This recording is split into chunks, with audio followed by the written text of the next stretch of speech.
हाँ तो दोस्तों, इस वीडियो के अंदर हम ग्रीन हाईटेक वेंचर्स के आईपीओ के बारे में बात करेंगे और जानेंगे कि इस आईपीओ के अंदर आपको कितना लिस्टिंग गेन मिल सकता है और आपको इस आईपीओ के अंदर अप्लाई करना चाहिए या नहीं। चलिए शुरू करते हैं। तो देखिए, सबसे पहले हम ये जानेंगे कि ये कंपनी क्या काम करती है, क्योंकि जो कंपनी है 2011 में ये कंपनी स्टार्ट हुई थी, यानी कि लगभग 12 से 13 साल ये कंपनी को स्टार्ट हुए हो चुके हैं। क्योंकि जो कंपनी पेट्रोलियम से रिगार्डिंग यहाँ पे जो प्रोडक्ट्स होते हैं तो उसके अंदर ये कंपनी हमें ट्रेडिंग करती हुई नजर आती है, यानी कि जो मैन्युफैक्चरर्स वगैरह होते हैं उनसे ये कंपनी बाय करती है, फिर उसके बाद में डिस्ट्रीब्यूटर्स हो गया, रिटेलर्स वगैरह हो गया, तो उन्हें ये कंपनी सेल करती हुई नजर आती है। और मेनली यहाँ पे ये जो बायोफिल्स हो गया, बायोटिमन हो गया, फाइनेंशियल्स हो गया, तो यहाँ पे नॉर्मली ये जो बिजनेसेस होते हैं बड़े बड़े बिजनेसेस, उनको यहाँ पे रिक्वायरमेंट रहती है, उन्हें भी ये कंपनी में सेल करती हुई नजर आती है।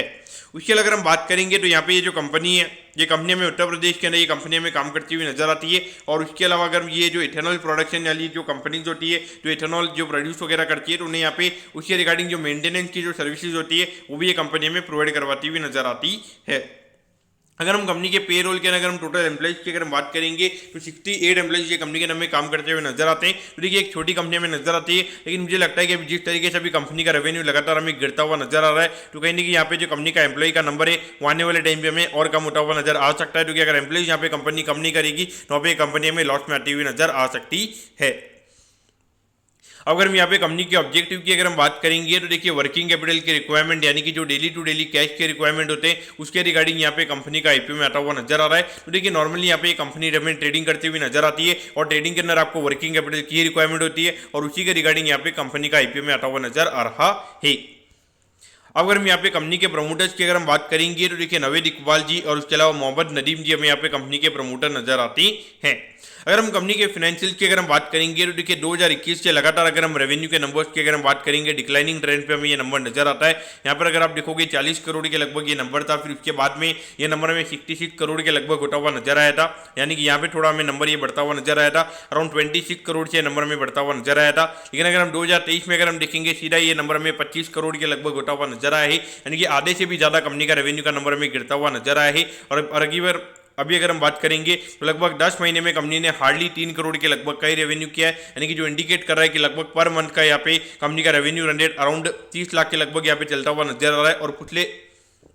और पूरे साल में लगभग यहाँ पे 4 करोड़ के लगभग का रेवेन्यू का नंबर यहाँ पे कंपनी का हो सकता है। तो उस पॉइंट ऑफ से अगर हम देखेंगे तो लगातार डिक्लाइनिंग ट्रेंड पे, तो मुझे लगता है कि ऐसी कंपनी जो इतना लगातार डिक्लाइनिंग ट्रेंड पे जिनका बिजनेस चल रहा है, ऐसी कंपनीज का मार्केट में आईपीओ भी कैसे आ रहा है, ये मुझे थोड़ा सा डाउट लगता है। और मोस्टली अगर आप देखोगे, जो ऐसी जो कंपनीज होती है उनका बीएससी के ऐसे प्लेटफॉर्म पर इन कंपनीज का आईपीओ में आता हुआ नजर आता है। मुझे लगता है कि मैंने कोई एनएसटी के ऐसे प्लेटफॉर्म पर ऐसी कंपनीज देखी है जिनका बिल्कुल ही बिजनेस मॉडल एकदम थर्ड क्लास है। उसके अलावा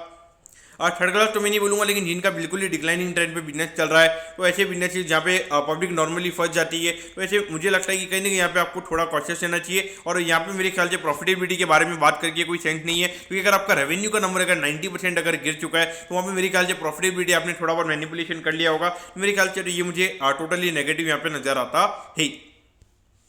अगर हम आईपीओ की डिटेल्स के बारे में अगर हम बात करेंगे तो देखिए, 12 अप्रैल को ये आईपीओ में स्टार्ट होता हुआ नजर आएगा और 16 अप्रैल को ये आईपीओ में क्लोज होता हुआ नजर आएगा। यहाँ पे 50 रुपये पर शेयर पे ये कंपनी में शेयर देती हुई नजर आ रही है। 3000 शेयर्स का यहाँ पे लॉट नजर आता है, यानी कि 1.5 लाख रुपए पर शेयर लॉट आपको यहाँ पे अप्लाई करने के लिए लगने वाला है। अगर हम इश्यू साइज की अगर हम बात करेंगे तो 6 करोड़ 30 लाख के लगभग का इश्यू साइज हमें यहाँ पे नजर आता है। ये पूरा पैसा कंपनी के पास में जाता हुआ नजर आएगा। यहाँ पे 50% के लगभग का रिटेल कोटा, यानी कि लगभग 3 करोड़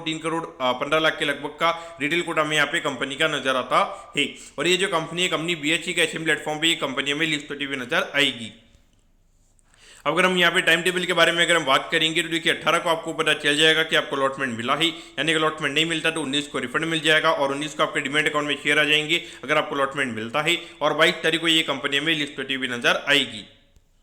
अब एट दी एंड अगर हम यहाँ पे वैल्यूएशन के पैरामीटर्स की अगर हम बात करेंगे तो देखिए, हार्डली 24-25 करोड़ के मार्केट कैप पे ये कंपनी का आईपीओ में आता हुआ नजर आ रहा है। लेकिन फिर भी देखिए, जिस तरीके से यहाँ पे लगातार ये इनका जो बिजनेस हमें डिक्लाइनिंग ट्रेंड देखने को मिल रहा है, और ये मुझे लगता है कि कहीं ना कहीं यहाँ पे ये जो भी 4-5 महीने पहले जो इथेनॉल से रिगार्डिंग यहाँ पे जो कोई गवर्नमेंट का रूल आया था, वहाँ पे आप नया इथेनॉल वगैरह नहीं बना सकते, तो आई थिंक उसके रिगार्डिंग यहाँ पे कंपनी का बिजनेस हमें डिक्लाइन होता हुआ नजर आ रहा है। क्योंकि आई थिंक जिसकी वजह से यहाँ पे जितने भी जो शुगर स्टॉक्स है वो हमें करेक्ट होते हुए नजर आए थे और अभी भी हमें नीचे ट्रेड होते हुए नजर आ रहे हैं। ऑलमोस्ट अगर हम देखेंगे जितनी भी जो शुगर की कंपनी है वो अपने ऑल टाइम हाई से 20-25% से ज़्यादा नीचे में यहाँ पे ट्रेड होती हुई नजर आ रही है। तो पॉइंट से देखा जाए तो मेरे ख्याल से जो ये कंपनी को टोटली अवॉइड करना चाहिए, क्योंकि जो बिजनेस लगातार डिक्लाइनिंग ट्रेंड पे वहाँ पे इन्वेस्ट करके कोई सेंस नहीं है। और ये जो छोटी कंपनी है यहाँ पर अगर डेफिनेटली अगर लिस्टिंग के दिन अगर कोई इसको बाय करने के लिए नहीं आता है तो वहाँ पे डेफिनेटली आपको यहाँ पे 15-20% का डिस्काउंट भी यहाँ पे, यानी कि 15-20% के नीचे भी ये कंपनी हमें लिस्ट होती हुई नजर आ सकती है। तो उस पॉइंट से डेफिनेटली मेरे ख्याल से इस आईपीओ को आपको टोटली अवॉइड करना चाहिए। तो दोस्तों मैं बताऊं कि ग्रीन हाईटेक वेंचर्स के आईपीओ के बारे में